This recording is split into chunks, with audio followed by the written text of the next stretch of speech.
کہ صحابہ کرام کے ذریعے ہم تک دین پہنچا ہے، اور اگر حضرات صحابہ کرام کو آپ بیچ میں سے مائنس کر دیں تو آپ تک دین نہیں پہنچ سکتا۔ اور اگر آپ ان صحابہ کرام کے بارے میں یہ کہیں کہ یہ لوگ نعوذ باللہ ٹھیک نہیں تھے، تب ہمارے طرف دین ٹھیک نہیں پہنچتا۔ آپ نے اپنی کتاب خلافت اور ملوکیت میں حضرت امیر معاویہ رضی اللہ تعالیٰ عنہ کے بارے میں چند ایسی باتیں کر دی کہ جس کا نہ اس دنیا میں حوالہ مل سکتا ہے اور نہ قیامت میں مل سکے گا۔ اعتراض حضرت امیر معاویہ پر یہ کیا کہ نعوذ باللہ حضرت امیر معاویہ اپنے خلافت میں حضرت علی پر سب و شتم کیا کرتے تھے، یعنی کہ سب و شتم کا مطلب ہوتا ہے غلط بات، گالی وغیرہ۔ جو شخص یہاں پر کسی شخص کو اتنی اہمیت دے رہا ہے کہ اس کے جانے کی وجہ سے افسوس کر رہا ہے، تو وہ شخص اس کو اپنی زندگی میں کبھی بھی سب و شتم نہیں کر سکتا۔ میں دیتا ہوں کہ انہوں نے باقاعدہ یہ لکھا کہ اپنے دل کو اطمینان دینے کے لیے اور جان بوجھ کر یزید کو ولی عہد بنایا گیا۔ اپنے انہوں کے بارے میں جو یہ پروپیگنڈا کیا جاتا ہے کہ انہوں نے جان بوجھ کر یزید کو ولی عہد بنایا، یہ بالکل جھوٹ ہے۔ کیوں؟ دیکھیں کربلا کا واقعہ اپنی جگہ پر، کربلا کا واقعہ حضرت امیر معاویہ رضی اللہ تعالیٰ عنہ کی وفات کے بعد پیش آیا۔ حضرت امیر معاویہ پر کوئی بات آئے تو یہ قابل برداشت بالکل بھی نہیں ہے، کیونکہ صحابی جنتی ہیں۔ السلام علیکم ورحمۃ اللہ وبرکاتہ۔ امید ہے کہ آپ سب خیر و عافیت سے ہوں گے۔ ایک دفعہ پھر محمد موسیٰ آپ کے سامنے ایک بہت زیادہ امپورٹنٹ ٹاپک لے کر حاضر ہوا ہے، اور آج کا جو ہمارا ٹاپک ہے وہ ایک ایسی خاص شخصیت کے ساتھ ہے کہ جن کی باتوں نے مسلمانوں کے درمیان حضرات صحابہ اکرام کی عزت پر بات کرنے کو عام کر دیا۔ یعنی کہ چند باتیں انہوں نے اپنی کتاب میں ایسی لکھ دی کہ جو مقام حضرات صحابہ اکرام کا مسلمانوں کے دل میں ہے اور رہے گا، اس کو کم کرنے کی کوشش کی گئی ان باتوں کے ذریعے۔ تو آج ہم کوشش کریں گے کہ اس شخصیت کے بارے میں بھی بتائیں، اور اس شخصیت نے جو باتیں کی ہیں ان کو بھی بتائیں، اور وہ باتیں صحیح ہیں یا غلط ہیں ان کو بھی آپ کے ساتھ ڈسکس کریں۔ تو چلتے ہیں، بات کو شروع کرتے ہیں۔ دیکھیں میں جس شخصیت کی بات کر رہا ہوں وہ حضرت مودودی صاحب ہیں، کہ جنہوں نے چند باتیں ایسی کر دی کہ جن سے حضرات صحابہ اکرام کی زندگی پر، حضرات صحابہ اکرام کی محبت پر، اور حضرات صحابہ اکرام کے جتنے بھی انہوں نے کارنامے انجام دیے ان پر ایک قسم کا سوالیہ نشان بن جاتا ہے۔ تو وہ جو باتیں انہوں نے کی وہ آج میں آپ کے سامنے ڈسکس کروں گا اور ان کے جوابات بھی دوں گا۔ تو سب سے پہلی بات تو میں آپ کو یہ بتا دوں کہ یہ باتیں کی کیوں جاتی ہیں۔ ان باتوں کا بنیادی مقصد یہ ہوتا ہے کہ دیکھیں مسلمان کبھی بھی گولی کی طاقت سے ختم نہیں ہو سکتے، کبھی بھی کسی لڑائی کی طاقت سے کمزور نہیں ہو سکتے۔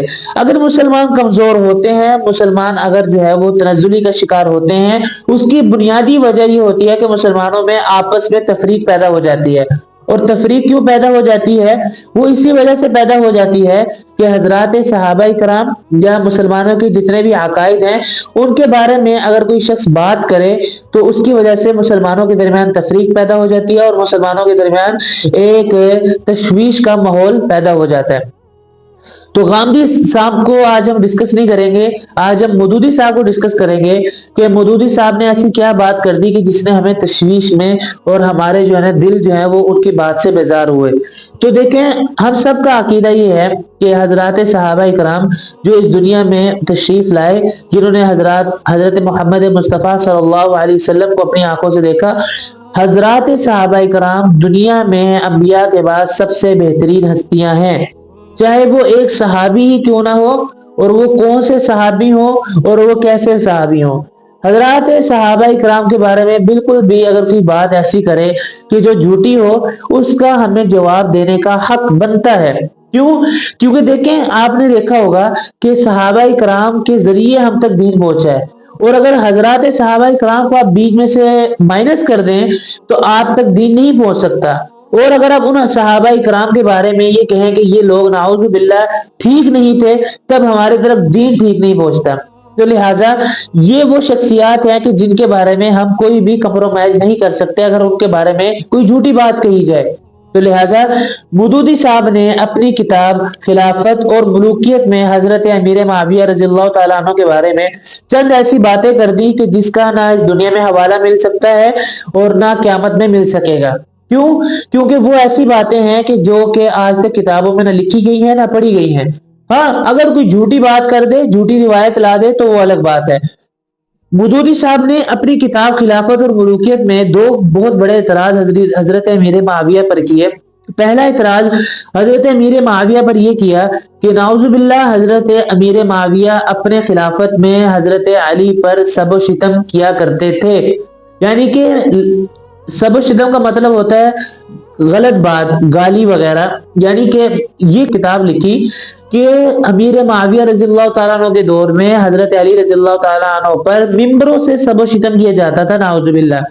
تو دیکھیں، سب سے پہلی بات میں آپ کو یہ بات بتا دوں کہ حضرات صحابہ کرام کا جو اختلاف تھا وہ ہمارا اور آج کا جو سیاسی اختلاف ہے اس طرح کا نہیں تھا، بلکہ وہ اختلاف تھا وہ ایک اپنے رائے کی وجہ سے اختلاف تھا، اور حضرات صحابہ کرام مجتہد تھے، لہذا مجتہد کو اختلاف کرنے کا حق حاصل ہوتا ہے۔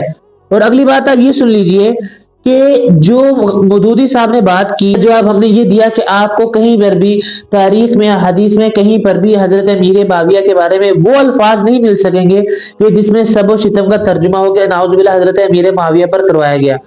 ہاں اگر آپ محبت کی بات کرتے ہیں، حضرت علی اور حضرت امیر معاویہ کی محبت کے بارے میں آپ کے سامنے حدیثیں پیش کرتا ہوں اور وہ واقعات بتاتا ہوں کہ جس سے یہ بات واضح ہو جاتی ہے کہ حضرت علی اور حضرت امیر معاویہ رضی اللہ تعالیٰ عنہ کو جو اختلاف تھا وہ اجتہادی اختلاف تھا، وہ کسی غرض کی وجہ سے اختلاف نہیں تھا۔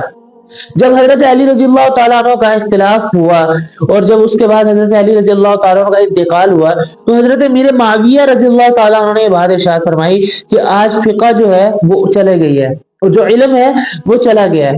حالانکہ ان کی جو زوجہ تھی وہ ان کے پاس بیٹھی ہوئی تھی، انہوں نے فرمایا کہ آپ زندگی میں اسے جنگ کرتے رہے، انہوں نے فرمایا جنگ کرنا ایک الگ بات ہے، لیکن جو یہ بات جو ایک علم کی بات تھی، جو فقہ کی بات تھی، وہ آج ہم میں نہیں رہی۔ تو گویا کہ جو شخص یہاں پر کسی شخص کو اتنی اہمیت دے رہا ہے کہ اس کے جانے کی وجہ سے افسوس کر رہا ہے تو وہ شخص اس کو اپنی زندگی میں کبھی بھی سب و شتم نہیں کر سکتا۔